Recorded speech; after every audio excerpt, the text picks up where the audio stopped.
kids, welcome to rai-kidstv. Like, share and subscribe channel and press bell button. Names of seasons.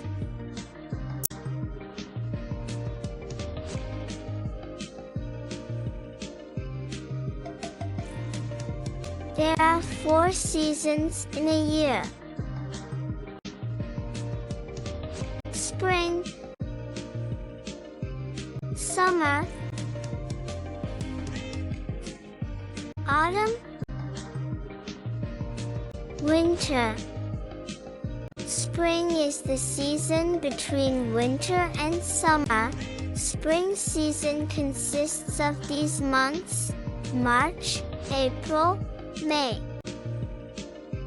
Summer is the season between spring and autumn. Summer season consists of these months: June, July, August. Autumn is the season between summer and winter.